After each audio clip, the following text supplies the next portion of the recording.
আজকের এই আলোচনাটি শুরু করার আগে আপনাদের কাছে একটা অনুরোধ রইল, আপনারা একটু সময় নিয়ে নিজের ঘরটির কথা মনে করুন। প্রথমে আস্তে আস্তে চোখটা বন্ধ করুন এবং ভাবুন আপনার সেই ঘর যেখানে আপনি প্রতিদিন ঘুমান, প্রতিদিন রেস্ট নেন, যেখানে প্রতিদিন থাকেন, যেখানে আপনি আপনার পরিবার নিয়ে সবসময় সময় কাটান।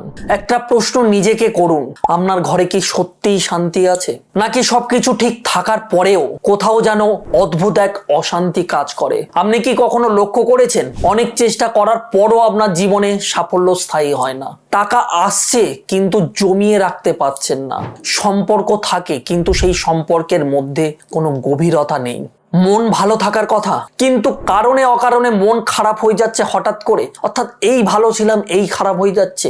শাস্ত্র মতে বলা হয়েছে যে মানুষের জীবনে শুধু তার কর্ম বা ভাগ্যের উপর নির্ভর করে না, তার চারপাশের পরিবেশও তার জীবনের গভীর প্রভাব ফেলতে পারে। এই পরিবেশের মধ্যে সবচেয়ে গুরুত্বপূর্ণ হলো নিজের বাসস্থান, নিজের ঘর। বাস্তুশাস্ত্র অনুযায়ী আমাদের ঘর একটি শক্তি ক্ষেত্র। এখানে প্রতিটি দিক, প্রতিটি বস্তু, প্রতিটি বিন্যাস একটি নির্দিষ্ট শক্তি বহন করে। যখন এই শক্তির সঠিক সামঞ্জস্য বজায় থাকে তখন জীবনে আসে শক্তি, উন্নতি এবং সুখ সমৃদ্ধি। আর যখন এই সামঞ্জস্য নষ্ট হয়ে যায় আমাদের বাস্তুর মধ্যে, আর ঠিক তখনই ধীরে ধীরে জীবনে দেখা দেয় নানান সমস্যা।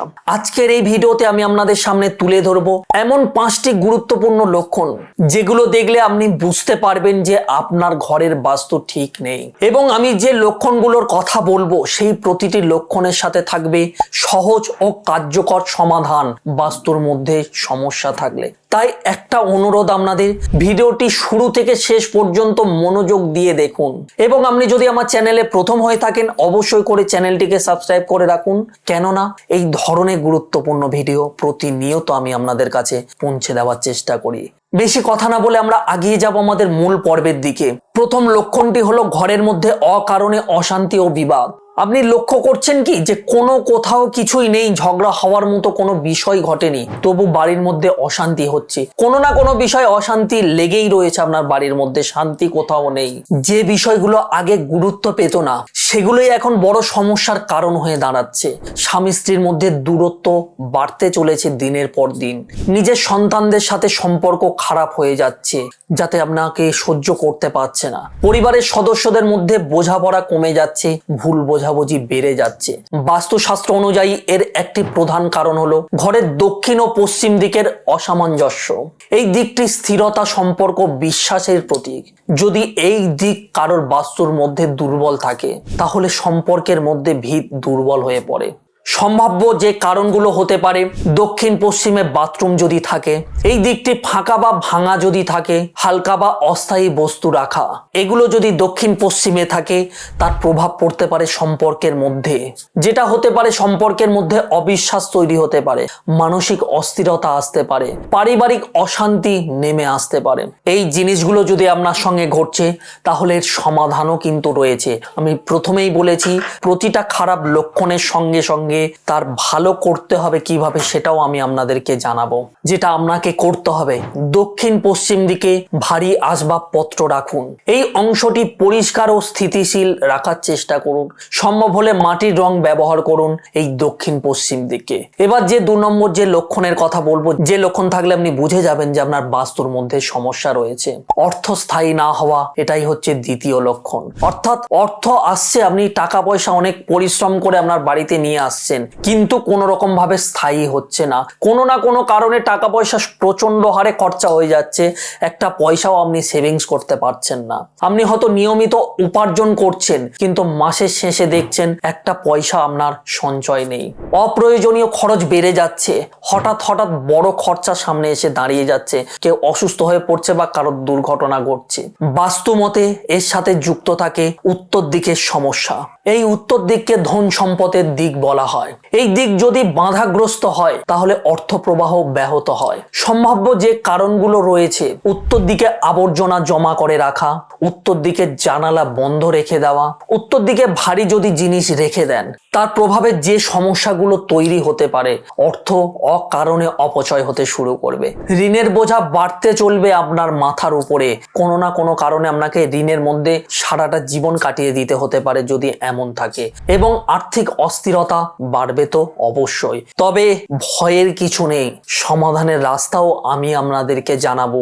সমস্যাটা যেমন ধরিয়ে দেব, সমাধানও আপনি বাড়িতে বসেও করতে পারবেন, সেটা আমি আপনাদেরকে অবশ্যই করে জানাবো। যে কাজটি আপনাকে প্রথম করতে হবে, উত্তর দিক পরিষ্কার করে রাখুন, বা উত্তর দিকে কোনো জানালা দরজা থাকলে সেটা প্রতিনিয়ত খোলা রাখবেন, আলো বাতাস প্রবাহিত হতে দিন, প্রয়োজনে একটি আয়না ব্যবহার করতে পারেন এই উত্তর দিকে। এবার যে 3 নম্বর লক্ষণের কথা বলবো, যে লক্ষণ থাকলে আপনি কনফার্ম হয়ে যাবেন যে আপনার বাস্তুর মধ্যে কোনো সমস্যা রয়েছে। তৃতীয় লক্ষণটা কি, ঘুমের মধ্যে সমস্যা হচ্ছে, অর্থাৎ ঘুমের ব্যাঘাত ঘটছে। আপনি নিশ্চয়ই লক্ষ্য করে থাকবেন আপনার ঘুম ঠিকঠাক মতো হচ্ছে না, রাতে বারবার হঠাৎ করে ঘুম ভেঙে যাচ্ছে, বা কখনো আপনি পুরো সারা রাত ঘুমাচ্ছেন কিন্তু সকালে উঠে খুব ক্লান্ত লাগছে, নিজেকে মনে হচ্ছে শরীর বিশ্রাম পাচ্ছে না, বা ঠিকঠাক রাতে ঘুমাতে পারছেন না, বা ঘুম হচ্ছে না। বাস্তুশাস্ত্র অনুযায়ী এটি অনেক সময় ভুল ঘুম দিকের কারণে হয়, ভুল অভ্যাস, উত্তর দিকে মাথা করে ঘুমানো।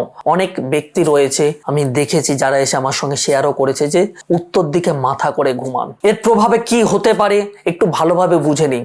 মানসিক অস্থিরতা সবসময় তার মধ্যে কাজ করবে, কোনো একটা কাজে স্থির থাকতে পারবে না, যে কাজ করতে করতে অন্য কিছু নিয়ে চিন্তা করবে, মাথাতে একটা প্রবল যন্ত্রণা অনুভব হতে পারে এবং সারাক্ষণ নিজের মধ্যে একটা ক্লান্তি অনুভূতি কাজ করবে।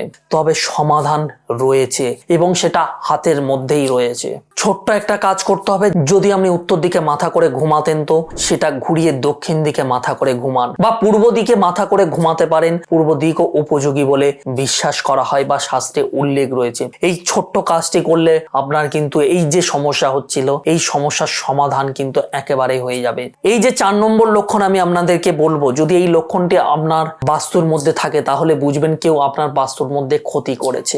মানসিক অশান্তি ও অশুভ চিন্তা ভাবনা সর্বদা আপনার মধ্যে আসছে। চতুর্থ লক্ষণ এটাই, অকারণে মন খারাপ হয়ে যাচ্ছে, অশুভ চিন্তা ভাবনা প্রতিনিয়ত আপনার মাথার মধ্যে ঘুরপাক খাচ্ছে। আপনি হয়তো অনুভব করছেন যে সবকিছু ঠিকঠাক রয়েছে, কোথাও কিছু ভুল করছেন না, তবুও মনে অশান্তি কেন কাজ করছে।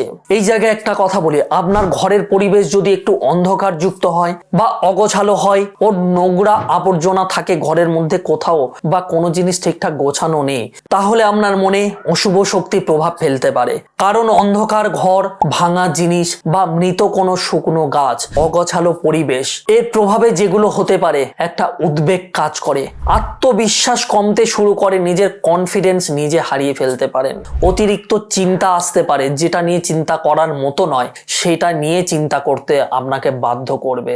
এর সমাধান কিন্তু খুবই সহজ। ঘরটাকে আলোকিত করার চেষ্টা রাখুন, শুধু লাইট জ্বালিয়ে নয়, সূর্যের যাতে আলো আপনার বাড়ির মধ্যে প্রবেশ করতে পারে সেই রকম কিছু ব্যবস্থা করুন। বাড়ির মধ্যে বিশেষ করে যদি কোনো ভাঙা জিনিস থাকে সেটা সরিয়ে ফেলুন, ঘরের মধ্যে সবুজ গাছ রাখার চেষ্টা করুন। এইটা যদি করতে পারেন, এই প্রবলেমগুলো থাকলে সেটার সমাধান অতি অবশ্যই হবে। এবার যে 5 নম্বর লক্ষণটি বলবো, এটা কিন্তু এই 4টে লক্ষণের তুলনায় সবচেয়ে গুরুত্বপূর্ণ লক্ষণ, অর্থাৎ বাচ্চাদের মনোযোগের অভাব। 5ম লক্ষণে দেখা যায় যে পড়াশোনায় মনোযোগ কমে যাওয়া আপনার বাড়ির বাচ্চাদের, যে একটা সময় খুব ভালোভাবে পড়ছিল, হঠাৎ করে একটা ক্লাস উত্তীর্ণ হওয়ার পরে তার পড়াশোনার প্রতি মন নেই, তখন আপনি বুঝবেন যে আপনার বাস্তুর মধ্যে সমস্যার সৃষ্টি হয়েছে। অনেক সময় দেখা যায় যে কি, বাচ্চারা পড়তে বসেছে কিন্তু মনোযোগ ধরে রাখতে পারছে না। বাস্তুশাস্ত্র মতে এর একটি কারণ হলো পড়ার দিক ও পরিবেশ অসামঞ্জস্য, অর্থাৎ ভুল দিকে মুখ করে পড়াশোনা করছে না তো আপনার বাড়ির বাচ্চা। যেটা আপনাকে করতে হবে, দক্ষিণ দিকে মুখ করে পড়াতে বসাতে হবে, এবং যেখানে বাচ্চা পড়াশোনা করছে সেই টেবিলটা যেন অগাছালো না থাকে। যদি অগাছালো থাকে তার প্রভাব পড়তে পারে আপনার বাচ্চার উপরে, তার মনোযোগ কমে যেতে পারে, রেজাল্টের ফলাফল খারাপ হতে পারে। এর সমাধান কিন্তু খুবই সহজ। আপনার বাড়ির যে বাচ্চা রয়েছে সেই বাচ্চাকে পূর্ব দিক বা উত্তর দিকে মুখ করে পড়তে বলুন এবং পরিষ্কার ও সুশৃঙ্খলা পরিবেশ রাখার চেষ্টা করুন। এগুলোই ছিল আপনার ঘরের বাস্তু খারাপ হওয়ার 5টি গুরুত্বপূর্ণ লক্ষণ। আপনি যদি এই লক্ষণগুলোর মধ্যে কয়েকটি আপনার জীবনে দেখতে পান তাহলে বিষয়টি গুরুত্বপূর্ণ সহকারে বিবেচনা করবেন এবং সেখান থেকে সমাধান পাওয়ার জন্য যেগুলো আপনাকে জানালাম সেগুলো অবশ্যই করে আজ থেকে আপনি শুরু করবেন। এই ছোট্ট ছোট্ট পরিবর্তন কিন্তু বড় পরিবর্তনের সূচনা করে। নিজের ঘরকে সঠিকভাবে সাজিয়ে রাখুন, সঠিক জায়গায় সঠিক জিনিস রাখুন। এই ভিডিওর একটি সমাপ্তি বার্তা, এই ভিডিওটি যদি আপনার উপকারে আসে তাহলে অবশ্যই করে একটি লাইক করবেন এবং আপনার অভিজ্ঞতা যদি এমন কিছু হয় তাহলে কমেন্টে জানাবেন। এবং এই ধরনের আরো গুরুত্বপূর্ণ তথ্য পেতে হলে এই চ্যানেলটিকে সাবস্ক্রাইব করে রাখবেন। ভালো থাকবেন, সুস্থ থাকবেন, আবার দেখা হবে এই ধরনের গুরুত্বপূর্ণ কিছু তথ্য নিয়ে। ততক্ষণের জন্য ওম নমঃ শিবায়।